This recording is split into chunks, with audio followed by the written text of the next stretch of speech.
Everyone knows Innovation by Carl Chodek is this amazing card game that has a really deep, and I would say unique decision space. Something just a little bit different than all the games that exist. And when I've been playing Innovation, I've had a tough time always knowing if I'm doing the right thing at the right time. Luckily, Aurora Inara, a frequent listener, contributor to the show, has played a lot of Innovation, and she has written a strategy guide for Innovation that's really a jumpstart guide that goes over some top-level tips of what you should be doing when you're playing Innovation, what you should be thinking about at different points in the game to make sure you're getting ahead, and then also a summary of some of the most important cards, including some of the interesting alternative ways you might win the game via cards at the end of the game, which really inform the whole decision space. We've published that on decisionspacepodcast.com/articles. I just wanted to mention that that's up on the site now. It's a great article from Aurora on Carl Chodek's Innovation. I hope you check it out.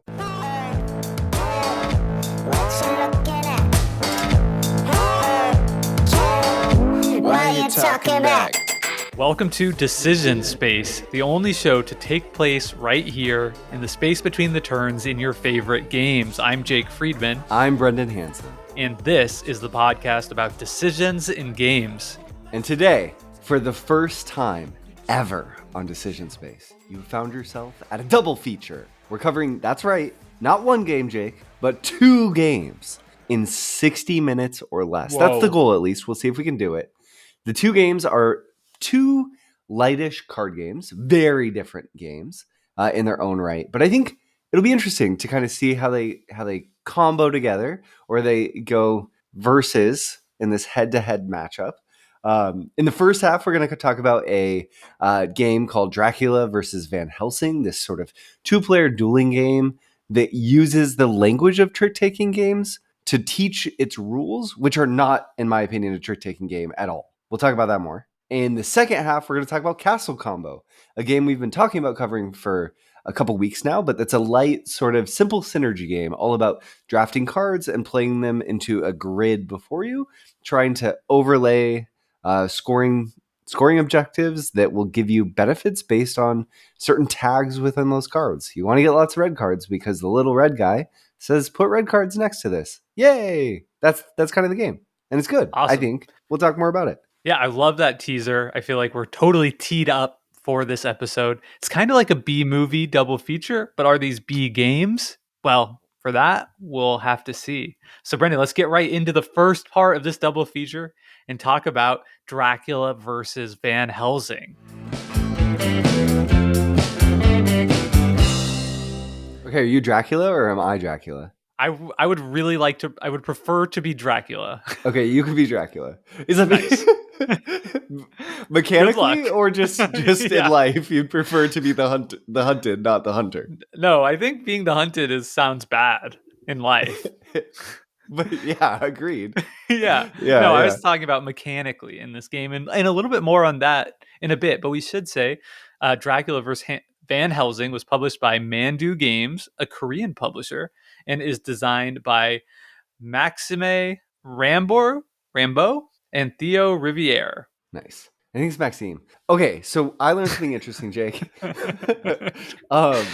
So Maxime Ramborg, or you can correct me on the last name. Is one of the designers of The Loop, that cooperative game that was released a few years ago. And to me, the cover looks very Crash Bandicoot-y, but it's about time travel. And then Theo Riviere is a co-designer of The Loop alongside Maxime, also the designer of Draftosaurus, also the designer of Sea Salt and Paper, which he co-designed with Bruno Cathala. And I think Theo Riviere... I didn't know that. Yeah, I think Theo Riviere worked for Yellow, the French publisher, for quite a few years, was what I read, maybe as a developer. So Dracula versus Van Helsing, a two-sided game designed by two designers that have worked together in the past. This is a fairly light game. Are we going to do our mini reviews? Yeah, we should do our mini reviews. Let's do our ratings and reviews. Yeah. Okay. We're thrown off because of the new feature, but we're going to get back on track right here. Brendan, why don't you go first with your rating and review for Dracula vs. Van Helsing? Van Helsing up first. Okay, you got this. My crossbow is locked and loaded. I think so. I have not pre-written. Oftentimes I pre-write these. And I will say, Jake, that Dracula versus Van Helsing is a game that I've gone up, and then down to just like average realm, I think this is a good game. I enjoy Dracula versus Van Helsing, and I think it is, for a light game, it has interesting ideas, a novel game structure, and was fun and interesting to explore. I have now had a fun time exploring it, and I'm done. I've played this game enough. I've played it maybe 15 times, and I think I've seen roughly about all there is in terms of what Dracula versus Van Helsing can offer. And my biggest criticism with the game is not that it isn't really fun to learn, really fun to explore, but that once you've really sunk your teeth into the throat of the hunter, Love it. you find that the chase ends up being about the same every time. The game arc feels fairly similar. The decisions I'm making feel pretty similar from play to play. And while it's nice, it just gets to be a little repetitive. And so for me, that's why at the end of the day, Dracula versus Van Helsing is a solid 7 out of 10. Well said. I agree with basically all aspects of that review. I was going to say 6 out of 10 for Sure. similar reasons. I really enjoyed learning this game. I enjoyed it most when I found myself kind of improving, discovering new things. That's no surprise to listeners of this podcast. But then I kind of hit a point now where I continue playing the game, don't feel like I'm really learning anything new. I often come to this place with games where I still think in the back of my head, maybe it's possible that I'm missing the next layer of nuance, the next layer of the decision space to peel back that onion and find something greater that just renews the gameplay. And if that happens, then my rating would shoot up again. But as of now, my plays have started to feel a little bit rote. And we'll talk about why that is in this review, I'm sure. So let's get into it. Let's get into it first by kind of doing a live rules overview. Yeah, so Dracula vs. Van Helsing is a card game with 4 suits of cards ranging in values from 1 to 8. Each of those suits are represented by a symbol, and the suits only matter for one thing, and that's the hierarchy of values. The hierarchy of values in this game is that's where they bring in this language of trick taking, where there's a trump suit that is greater than all the other suits, but that trump suit can change. So you're focused on manipulating the value relationship between these different suits throughout a given round of Dracula versus Van Helsing. So there's red, purple, yellow, and green. Each of the card values, regardless of the suit, also has a special power associated with that card if you discard it. And that's both from when you initially draw it, if you discard it, or you are also throughout the course of play building up this row of cards that are initially face down, so hidden from your opponent, but you can see them open all the time. They kind of sit in a little card rack, and you're going to play the whole round until one of the players declares that the end of the round has come, at which point the next player gets to take another turn, and then the round is really done, and you resolve. So when you resolve them, you're going to go district by district, which really just means card by card. Each card slot, so your leftmost card is going to match up with your opponent's rightmost card. Yeah. Yeah. That's how we do did that. It. Thank goodness. And you compare. So first thing you look at is whatever card type is the highest value. So if red is on top right now, if red is the trump color, the red card wins. If there's not a trump suit, you just look at the next color. But you keep going. If there's a tie, then you look at the value. Wait, is that right? I think you mess up. It's first trump suit, then value, and then only color. If it's a tie do you consider the color. Thank you. Yes. Yeah. First trump suit, then value. Then if it's a tie, then you care about the color. Yes. So you resolve card / location by location. And I say location because Van Helsing doesn't care about the locations at all. Van Helsing just wants to hit Dracula 12 times throughout the course of the game. And by hit, that means winning these different slots. Dracula cares about winning within the same slots 4 times. If they can win in the same slot 4 times, which is represented by this cool little game board that shows citizens that they are eating, then they win. So Dracula wants a density of attacks, and Van Helsing wants to spread Dracula thin and win everywhere a little bit. What did I miss, Jake? I think that was a really comprehensive review, and I'll just summarize in a few words, which is that this is essentially kind of a lane battler. You've got 5 lanes. Each of you will be putting one card in each of those lanes, and then you'll resolve them one at a time at the end. And that's pretty much the gist of it. Van Helsing is trying to win 12 total lanes before Dracula wins a single lane 4 times. Perfect. Let's talk about the decision space in this game. And you've been talking a lot, so I'll take the first stab at this. And I think this is a static decision game, meaning the decisions don't grow or shrink over the course of play, with a very narrow exception carved out for the 8, which you can't activate until a little bit later, potentially expanding your decision pool a tiny bit. But for the most part, you will be drawing a card and playing a card, or choosing to end the round. And that is what you're able to do. And that is what you will do on every single turn. And you will always have essentially exactly 5 to 6 options if you're going to consider ending the round. Yeah. And the effects that are available to you could shift, but you're pretty much asked to make the same exact type of decision over and over and over again, like you were saying. So I completely agree that it feels static in nature. And I think that's some of what contributes to the sameness that I'm feeling I just looked. I've played 20 times. That I felt playing this game by the end is just the structure of your turns. Not only does the arc feel fairly similar, but the actual turn structure is just literally the same every time. And that, I think, is part of what's contributed to wearing on me. For a static game specifically, that is really demanding on growing and improving within a play. Because if that's not happening, then you're playing the same game, doing the same thing over and over and over. And generally, I think if you love what you're doing, fine. But I think generally the things people love in this type of game is that they feel like there's like tremendous depth, that you're continuing to grow and improve in the game. Yeah. And Jake, did you feel there was tremendous depth in this decision space? I didn't. I felt that the decision space was maybe too clear, in that you are trying to remove your low cards early. Yeah. It seems like when you have almost always starting out in the game, I'm just trying to pitch my 2s and 3s if I have them.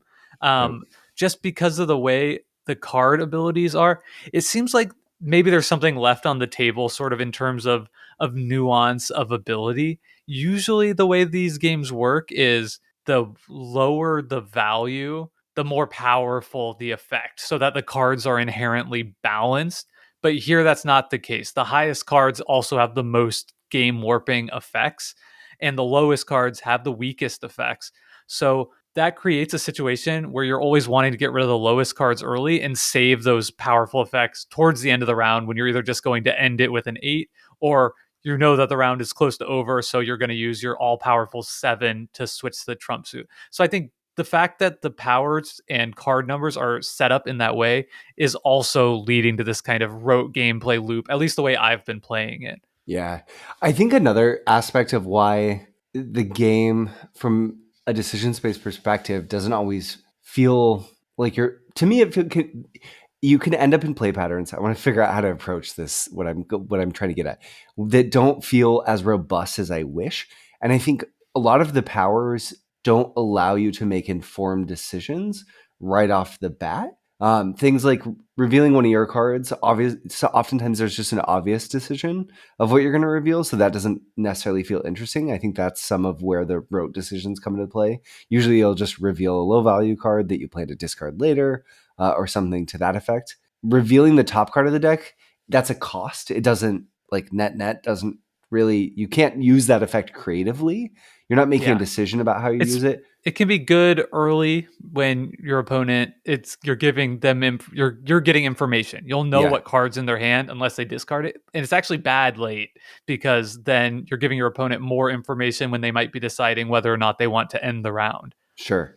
Revealing one of your opponent's cards if the game is just in the beginning, you're just randomly choosing a card.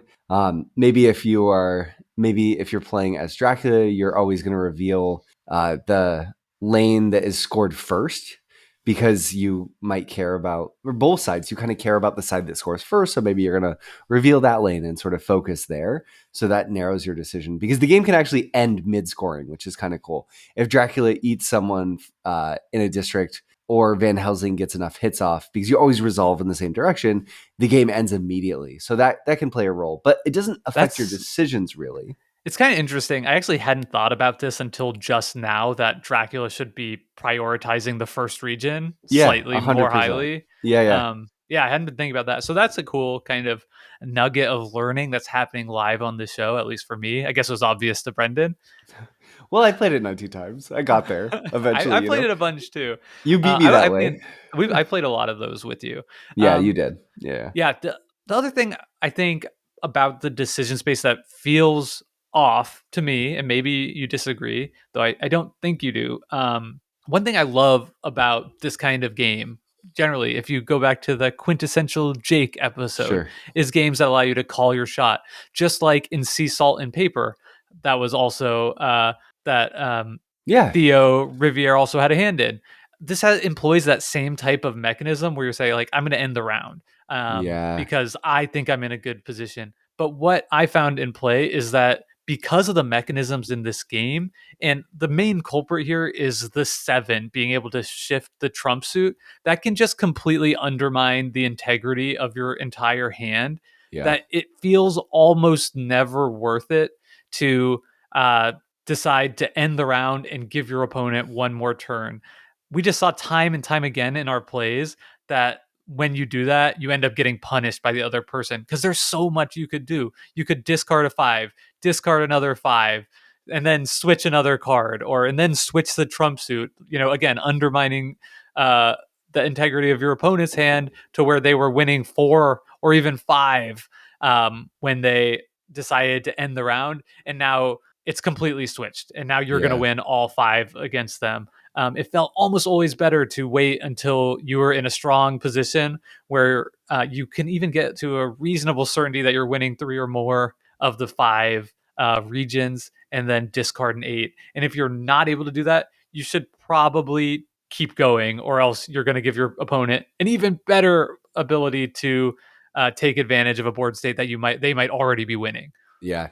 And my favorite decision in these type of games, which I also tend to really enjoy, these sort of 2-player dueling head-to-head games with lots of hidden information, at least at the start, this game has that, before you've sort of revealed a lot of the cards, discarded a lot of the cards, is this sort of feeling anxious, as if knowing that the other person is trying to guess what you're trying to do, and feeling anxious about sort of playing a cat and mouse game where you're hiding your plans. And I think that the tension feels a little bit lost for me, because my plan is almost always the same. And my plan is almost always pick a color, get a 7 in my board, pick a color that's not the trump suit, fill my board up with that, wait until the game is just about over, and then swap the trump, and then you win. Right. It's just so powerful. Yeah. Totally agree with you. So I think it feels weird. It feels a little bit off because of that. And I think it goes back to the fact that having the highest valued cards, having the highest value effect, means you just want to hold on to them until the end on both sides. Yeah. There's not really a time where it would ever be valuable to you to say, oh, I'm going to just switch the trump suit early this round. Sure. And then try and build my hand from there. You would just never do that. I mean, perhaps you could go for some kind of, and it's possible, right? Like a masterful misdirection where I'm going to use a 7 early to switch it to yellow. And now my opponent thinks I have a bunch of yellow cards in my hand, but actually I had blue cards. Yeah. And now I'm going to use my other 7 at the end, or maybe they'll accidentally do that. These things are theoretically possible, but I think just not, because you might not have another 7, like there's only 4 or whatever. It's relatively, and even if you did have another 7, you might just want to keep it, and probably should keep it, because 7's a really high number. And then at the end of the round, you could switch it to red, and then your opponent switches it, and you're like, haha, I have the 7, so I could just switch it back to red and win that way. Yeah. So it kind of, I think it falls down there a bit. And then also just having the teeth totally taken out of that calling your shot and ending the game thing, where in Sea Salt and Paper, another game that comes to mind by the same designer, it ends right there. No, it doesn't end right there. What it does is it gives everybody an extra turn, but if you still win at the end of that, you get a massive extra benefit. So it's like acknowledging that there's this huge drawback and then making it and still incentivizing players to do it. That's what this game is missing for me. Something that's incentivizing me to end the game. Maybe it's like, if it could be as simple as, maybe I would house rule this if I was playing in person and make it as simple as, if you declare an end to the game and you win 3 out of 5 and you're Dracula, you get to get another kill in any region. Or maybe if you're Van Helsing and you do the same thing, you get to do 2 extra hits off Dracula. Yeah, Now interesting.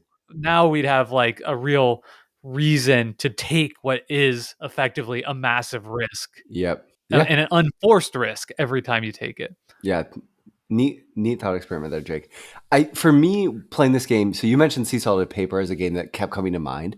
For me, a game that kept coming to mind was Jekyll versus Hyde, which is, I think it kept coming to mind for a couple of reasons. One, the structure of the names are so similar, Jekyll versus Hyde, and then Dracula versus Van Helsing.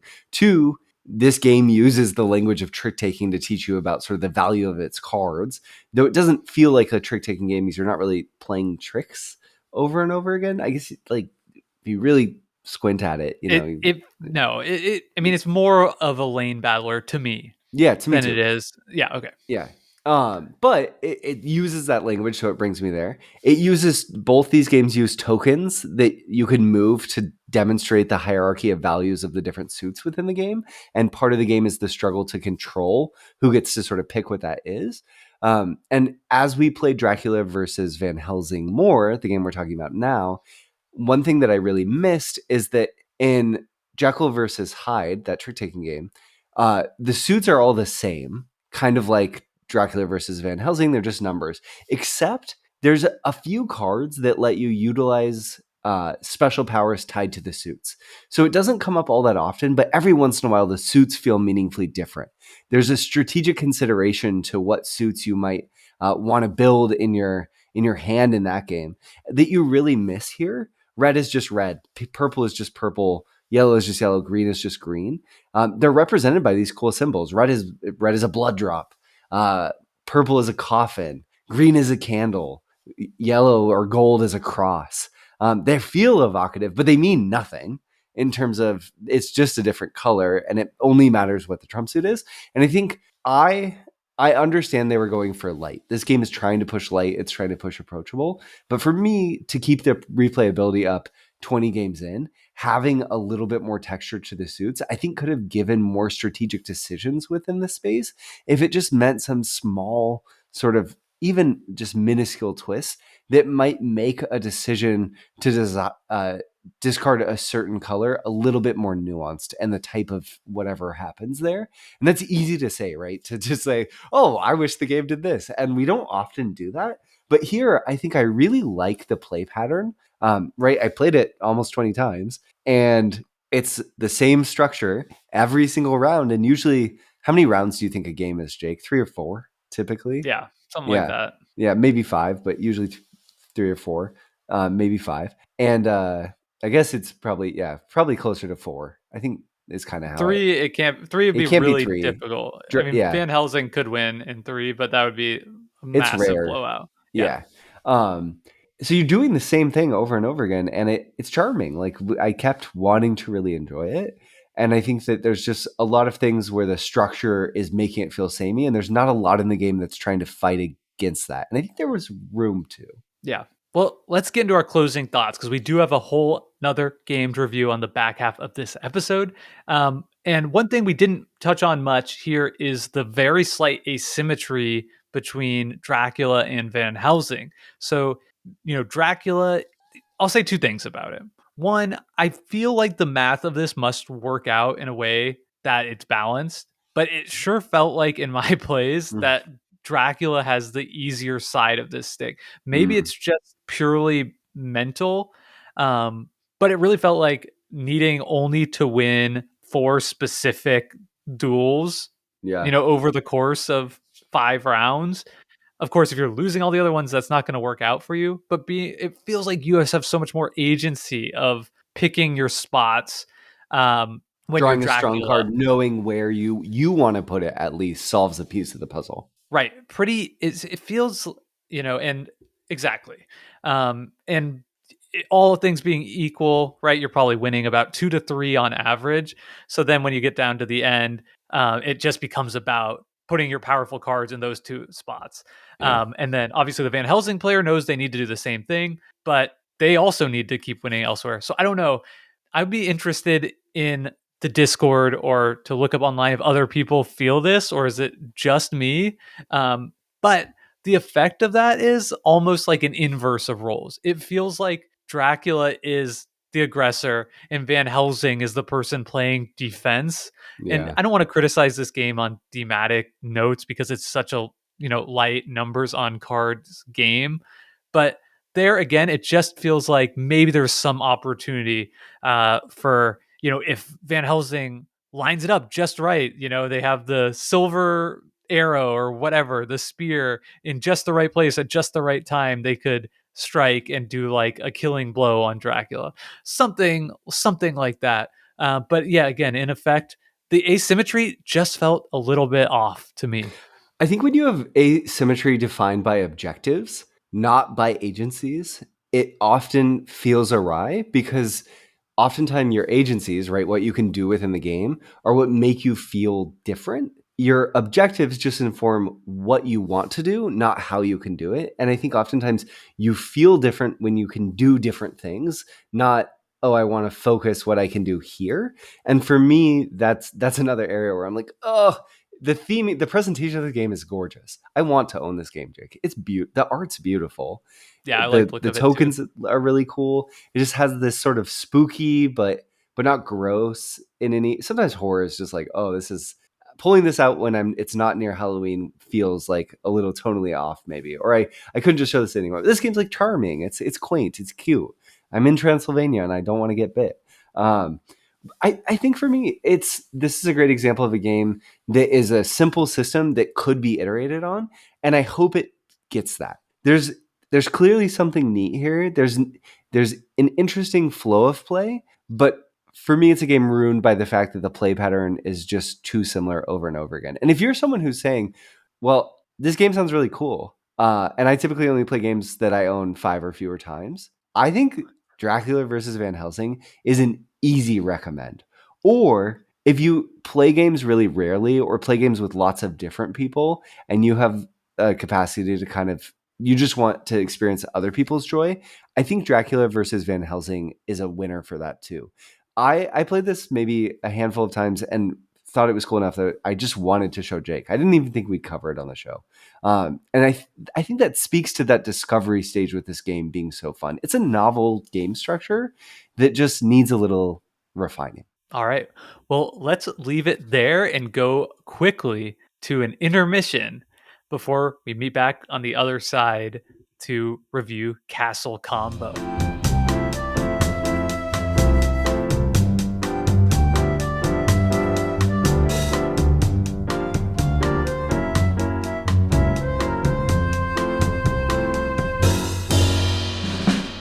Do you want butter on your popcorn or?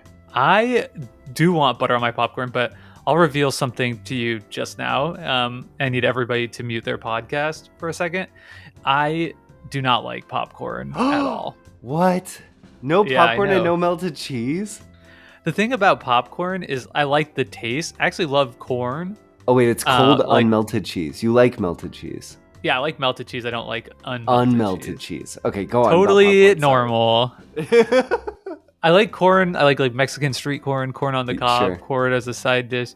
And I like the way popcorn tastes, but I don't like eating it in the movie because then it gets stuck in my teeth. And then I'm just going to have a way worse movie watching experience if I have popcorn kernels stuck in my teeth. Sure. That's like bugging me. What if you're at home watching a movie and you could pause it and brush your teeth? I could grab like a floss stick. Yeah, exactly. Same issue. It's just not your jam. I don't want to have to pause my movie to grab a floss stick. To do a hygiene check, yeah. Jake. Okay. Yeah. All right. You can unmute your podcast now because what we're going to do in this intermission is read a very kind review that we received on Apple Podcasts. This is so awesome. We're having like a review train. I don't know if there are any more after this. In fact, I think there's not. So hopefully, actually, we're about to record our other podcast right after this, so there won't be one in the next one, but there's still time. Just leave a review anyway. Who cares? Yeah. We love reading your reviews out on the show. Jake, did I read I can't remember who read the last one. You should read this one. I read the last one. So, sorry, Jake. So, this review is titled The Decision Space Lexicon, and it is from Apistocracy. Apistocracy.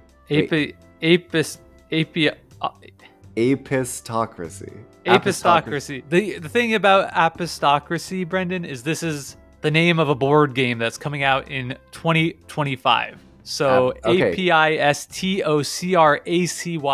Look it up if you're interested. It is a game that has worker placement and trick taking and it's self-published. I met Heather at Stonemaier Design Day, and this game looked really cool. This was not the design days this year, but 2 years ago.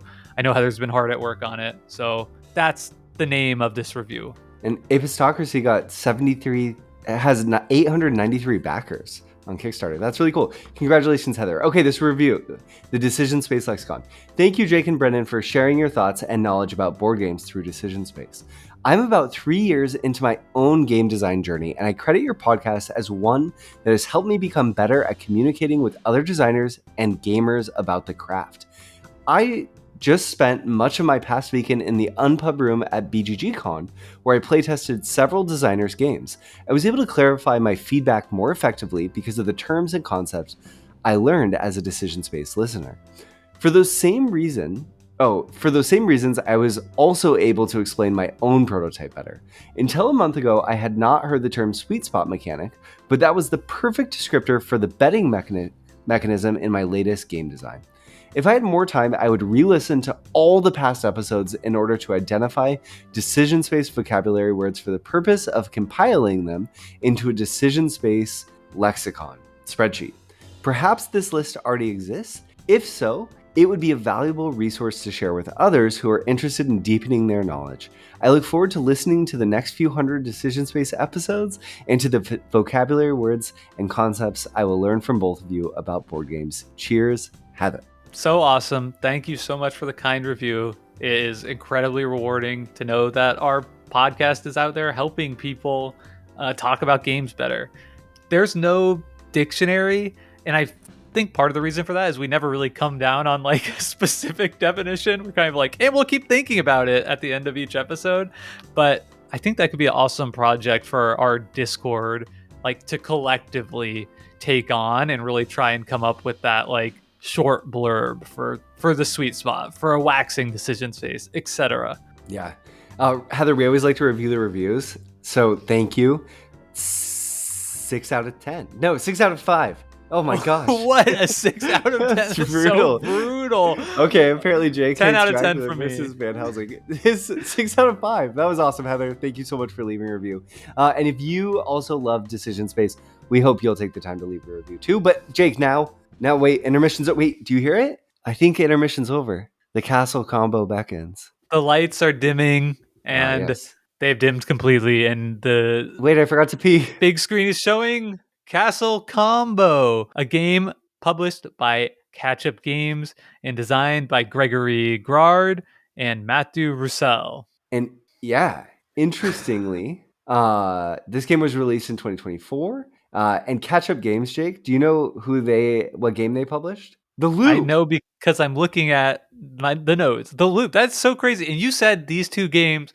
Let's just pull back the curtain for everybody. I said we should do a double feature. Oh. Brandon said that's a terrible idea. These games have nothing in common. Well, would you look at that?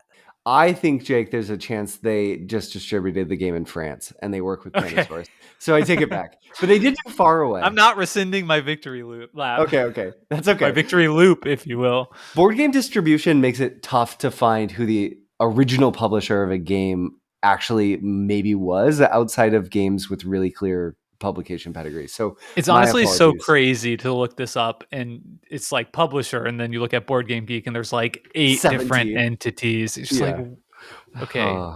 Okay. But anyway, that people will probably know what game we're talking about based on that. Yeah. is Castle Combo is designed by Gregory Gerard and Matthew Roussel. And Gregory Gerard is actually one of the designers of In the Footsteps of Darwin, Jake, which is a significantly heavier game than Castle Combo. So I just thought that was sort of notable and interesting. We need to do our mini reviews, though. We did it backwards. Jake, last time I went first. This time, this is how we do it on the this is double feature episodes. We do the game background, then we do the mini reviews, then we get into the decision space. Oh, that makes so much more sense. Okay, so last time I, as Van Helsing, charged with the reviews first. This time I'm going to lower the moat door, the castle gate over the moat, and let you run into the review space first. Okay, I think Castle Combo is a delightful little tiny card game that offers fun decision that feel, maybe they aren't really. It might be a little bit of an illusion, a little bit of a magic trick, but feel like the type of decision you get to make in bigger games. And by that I mean planning long-term strategies, implementing short-term tactics, gambling on future returns. All that's there, and all of that takes place in 9 incredibly quick turns. I had a lot of fun playing this game. I don't know that it's the deepest game in the world. Like I said, I think some of that decision space fun that I found in this game is a little illusory, but that doesn't mean it's not fun to play. I'm going to give this one a 7.5 out of 10. It didn't like blow me over, but it did really impress me, and I felt like it was a really good time to play. Yeah, cool. So as a reminder, maybe for our listeners who, I should have done this before, we only do this review really to give context for the discussion that we have after the fact. We don't think that it's the most interesting thing that we'll discuss. But I think, Jake, you sort of nailed it with Castle Combo. This is a really light card game where it basically the whole structure of the game boils down to pick a card and add it to a 3x3 grid in front of you. There will be, you have to pay for the card with money. There are scoring conditions on the cards. Try to score the most points possible. That's almost the entire game of Castle Combo. There's a really small, really, really teeny tiny twist with how the drafting works. Teeny tiny. And there's 2 types of currency. You almost can't even see it. It's so small. You almost can't even see it. But I think that every single little design decision in Castle Combo is charming and fun and sort of delightful. This is gaming comfort food. This is light synergy gaming comfort food for people who like synergies in games, combos in games.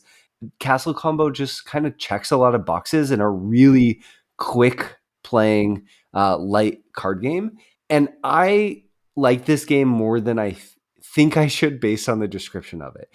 It's more fun to play and repeatedly more fun to play than I would guess it is, having read the rules. I sort of enjoy this game more than I wish I did because I'm frustrated with how sort of nothing. I want to think that my tastes are based in finding things interesting to some extent, and I don't think that any of the mechanisms in this game are all that novel or interesting. They just work really well, and it's this nice numbers go up type thing that is fun. I want to play the card that lets you get 9 coins at once and then get the 9 coins at once. It just feels good, you know? I want to take a card that I look at it and it looks like it's going to be really hard to make it score 20 points. And then you make it score 20 points and it feels awesome. And the variety in Castle Combo is, I think, this is why you're a genius, Jake, because that's the difference. That's why these games, even though we're not actually trying to juxtapose them, Castle Combo for me, the variety offers meaningful and nuanced decisions every game that feel interesting to make. I don't know if they actually are, but it's engaging. It's fun. I want to keep playing. I like this game a lot. I'm going to give it an 8 out of 10. Nice. I also caveat. I want to give it an 8 out of 10 at 2, and I don't want to play this game with more than 3 players. Ever. Yeah, that's fair. I think it's just fine at 3, but there's this thing where a lot of these small, light games feel like really fun tactical 2-player experiences. That's the King Domino effect. Put that in the decision space lexicon dictionary. The King Domino effect, yep. Where it's a really tactical, strategic, engaging game at 2, and at higher than that, it's like a just for fun romp. Yep. Because Point a salad. lot of the actual tactics and strategy are neutered by just kind of the chaos of the number of people playing it and the systems don't really have enough integrity against kind of like the randomness that multiple people choosing things is inserting into the system. And I think that's just okay. I mean, I think that's just fine. I actually think it's a good thing in a lot of these games because it makes it a game that I could play with non-gamers, like extremely new to board games. I could bust it out at lunch and have fun at 4 players, or I could play it with my spouse over and over again and feel like we're improving and feel like we're having like a fun strategic time as well. Yeah. Jake, do you want to do the rules overview for this game since I did the last one, or do you want me to Yes. just forge ahead and tackle it? Yeah, and you know what? I don't think we need to say much more than this. In Castle Combo, you are going to build out a grid of 9 cards, 3 by 3, no matter what. There's nothing you can do to prevent that from happening. Each turn, you will take 1 card from one of 2 rows. There are like silver cards and there are brown cards. So you've got 2 distinct decks of cards.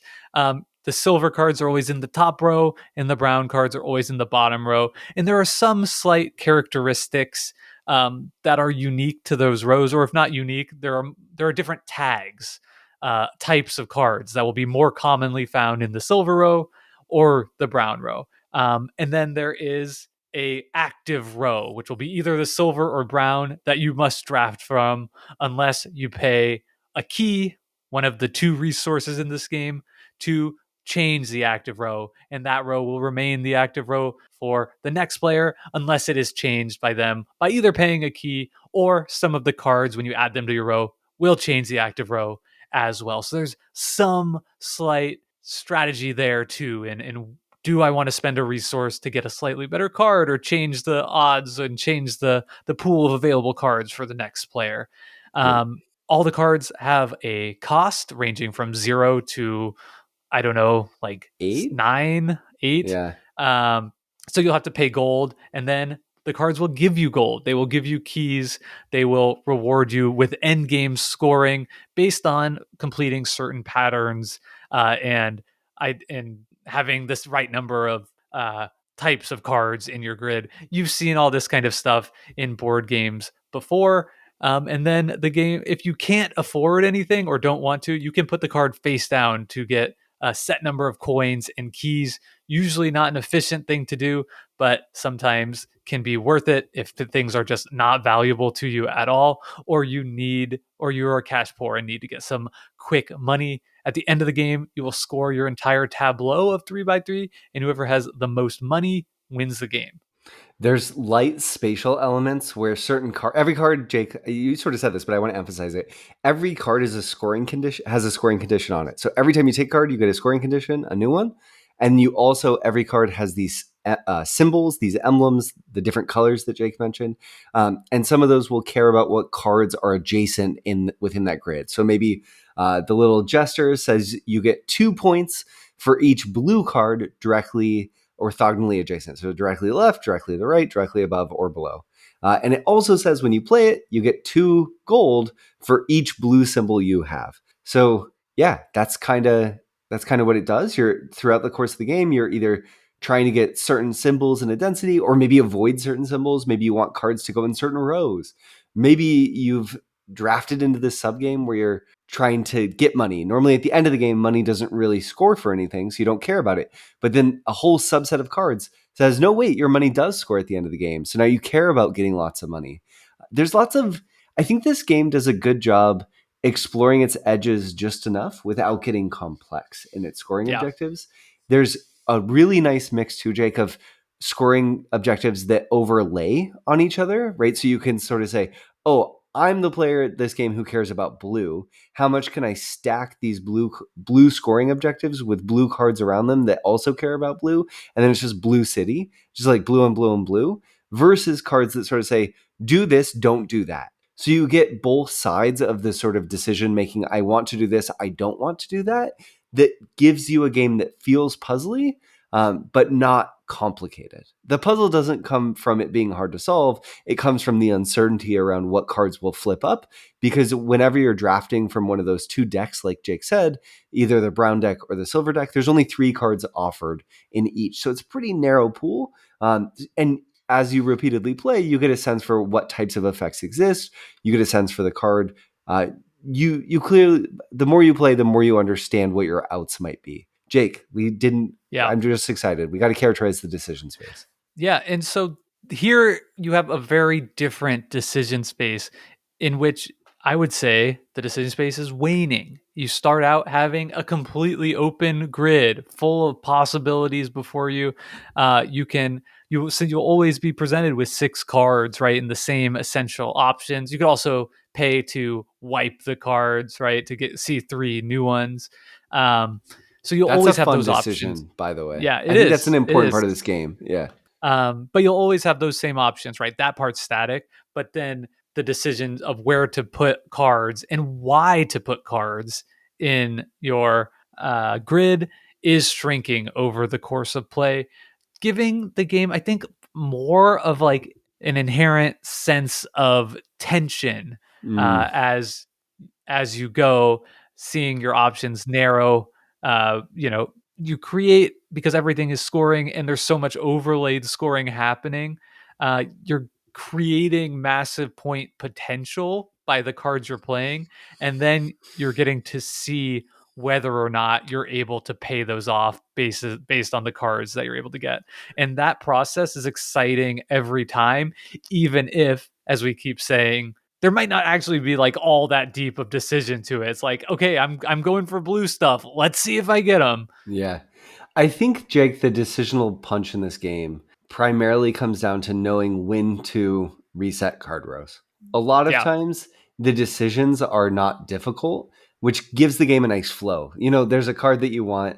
You just decide if you want to pay the key to move rows so you can buy the thing. Sometimes there's planning, there's turn-to-turn planning. And I think that's why it's good at 2 in my eyes, is you can do that turn-to-turn planning where you're juggling that marker that moves between the 2 rows that dictates which one you can draw from. And you get this nice these sort of sub-arcs within a game with nine turns for each player. You get these sub-arcs of, okay, this is kind of what I'm focused on. This is kind of my plan right now. And then your plan will make you veer off in some other way, and you have to adjust. And maybe you start laying out your grid and you think, okay, this is my center card. This is the card that's going to have the most cards adjacent to it. I'm going to make the most of it. And then 3 turns in, you say, I didn't get any of the stuff that I need. It turns out this is not my center card. This is going to be a top left corner card, and I'm going to build my grid in a different direction. And it gives you that flexibility too, because it's not locked. It's just once you have 3 above, 3 across, then you're locked, right? But if you just have 3 going up and down, you could add 2 more. You could add 6 cards to the left of that, 6 cards to the right of that, or 3 cards to the left, 3 cards to the right. So you have flexibility in that spatial puzzle. And I think watching that unfold and kind of understanding and keeping options open for yourself is fun and interesting as you sort of see the flow as you ebb and flow. It does a good job signposting maybe what your high scoring cards will be versus your cards that are going to be enablers. There's cards that give you lots of money. Okay, I need my money and I want money early. There's also discount cards. So cards that will just make, for the rest of the game, anytime you take a gray card, a silver card, it costs 1 less. Okay, anytime you take a brown card for the rest of the game, it costs 1 less. And those are fun because they're straightforward, but it's obvious what you do. Get those early because you want to discount as many as possible. And they give you a little bit of direction. I think there's a lot of little design decisions in a game that has so many things to consider, all the different emblems, the different costs, the spatial puzzle, the different types of scoring conditions, and the iconography takes a minute to digest, that it does a good job giving you these little signposts to sort of say, okay, I'm the person who cares about this game. I'll just do that and see how it goes. And the more you play, the more you can think about it. And there's not so much to think about, but there's just enough that it stays engaging. Yeah, I think the brilliant piece of design here, which you touched on very briefly, is that the way the drafting works gives you just enough ability to like improve and separate yourself in skill over your opponent. Knowing when to pay a key to switch the row. Yep. Knowing when to reset the row. I think that's almost where almost the entirety of the skill in this game comes from. that's maybe not totally fair. You might learn some cards are just better than others, and some Sure. cards are, this is a good card to take early on. So you'll have some knowledge and growing mastery of the actual card pool and just knowing like what could come up, right? I'm looking for this specific card. I didn't know that card existed in the first play. Now that I've played the game a dozen times, I might be hunting for a specific card. So there's some skill there, but that's a lot less interesting in my mind than like the skill of knowing when to switch Yeah. the card row, when to clear the card row. And I think that would having two different decks to add that one necessary piece of skill ceiling, Oh, that was like, that to me is kind of like the brilliant design that takes a game from being just like totally blah whatever, of just kind of yeah. like calculating points, Yeah. mathing out the best points, which there is a lot of that in this game, we should say. That's like kind of one of the Yeah. downsides for me. Towards the end of the game, you really have to like sit there and min max if you Yeah. want to do well on like, okay, this card gives me a net game of 7 because it's -3 coins and plus 12 points or whatever, and so on and so forth. That can be kind of lame at the very end, and it's actually nice that I've been playing this on Board Game Arena that's just doing the math for me at the end for the final calculation, but that could be pretty annoying at the table, I have to acknowledge. So I think like, anyway, all of that to say, without having the two distinct decks of cards, a decision that I don't know that I would have seen, that I think a lot of designers would have missed, as a way to insert skill ceiling without any extra complexity at all. Chef's kiss. Really Yeah. smart idea. We have that old episode, Mechanisms That Make the Game. This is a perfect example. It's the simplest game that I can, it's a super simple game where that rings true. And I think, Jake, you're right. Without that, I almost would lose interest in this game because it would feel Mhm. too random. It gives you at least the illusion of agency, and it's there. I don't know that you have that much. But another reason I like it too is then hate drafting becomes more interesting. You get into this space of, okay, should I pay a key to move the marker to deny my opponent the opportunity to take this card? Can I pay a key to move the marker to take a card my opponent wants and then deny them the second best option? You get these like little twists on denial, which is a fun part of interactivity in two-player games. And it doesn't come up that often. It's usually best to focus on yourself. This doesn't feel like a hyper mean game, but occasionally a card will flip, and it's clear enough typically you can look at your opponent's tableau and sort of see, oh, that'd be a slam dunk for them, and snag it if you need to.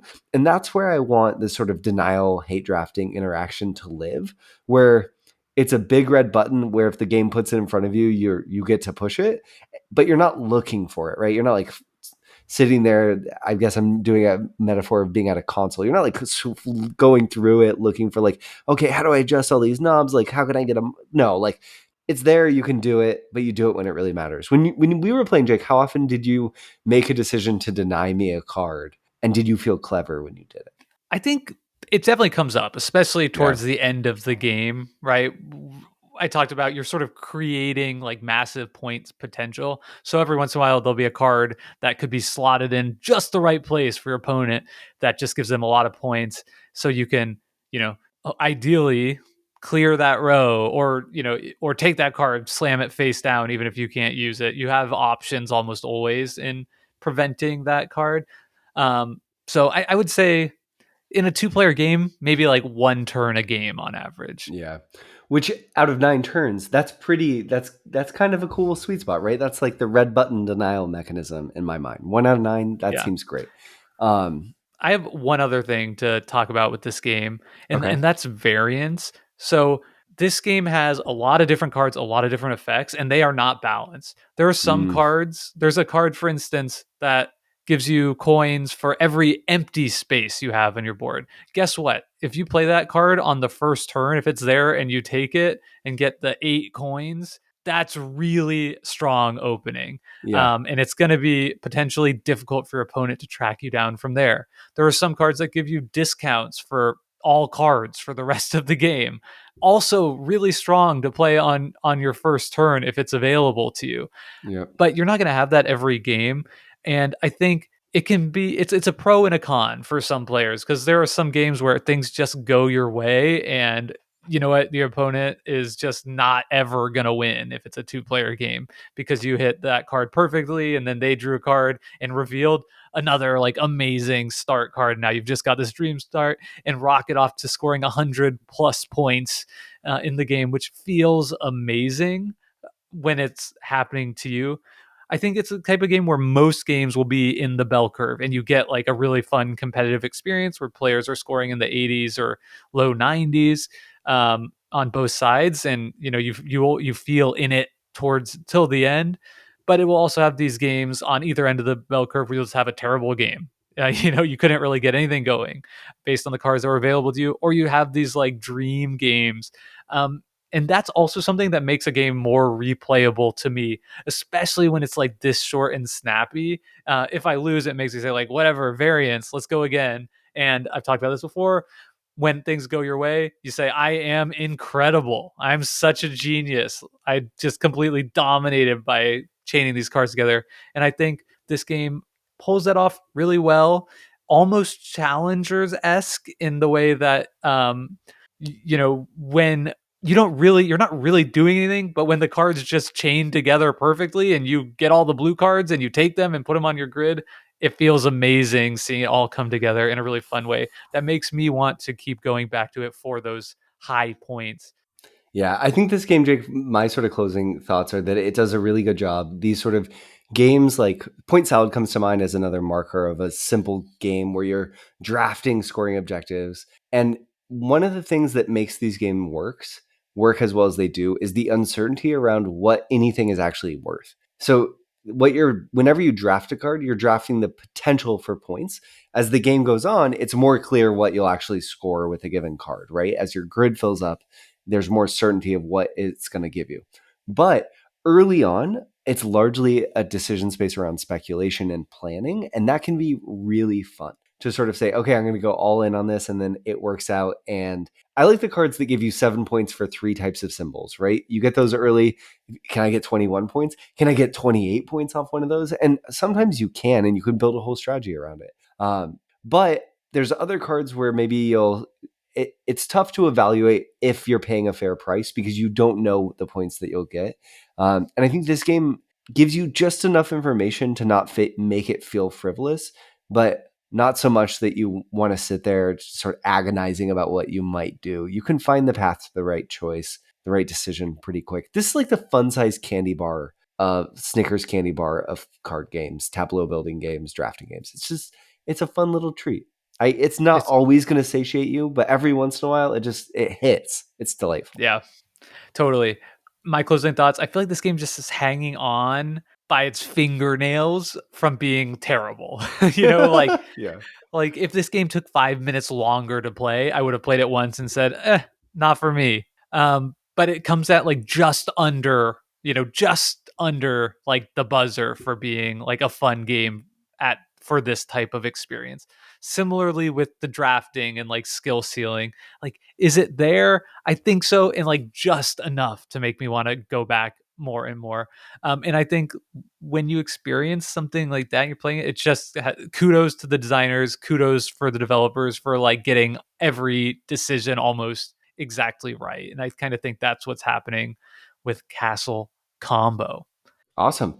Well, with that, Jake, thanks for an awesome double feature. I think we should thank Hembry for our intro and outro song, Reach Out. If you have thoughts on either of these games, you should come into our Discord. You can find a link to it in our show notes or on decisionspacepodcast.com and talk with us about these episodes. Well, we're not doing the kind of comparing and contrasting of these two games on this episode. I think that's something that we should do after the fact in our Discord. And I think, even as we were talking, being intentional about not doing that, it was hard to stop ourselves from making those comparisons. So I hope people listening along were doing that and then can bring those insights to our Discord community, to our discussion there, so we can all continue to learn more about these games and small games in general. Awesome. Well, with that, we'll say thank you all so much for listening, and we'll see you next week. Bye, y'all. Bye, y'all.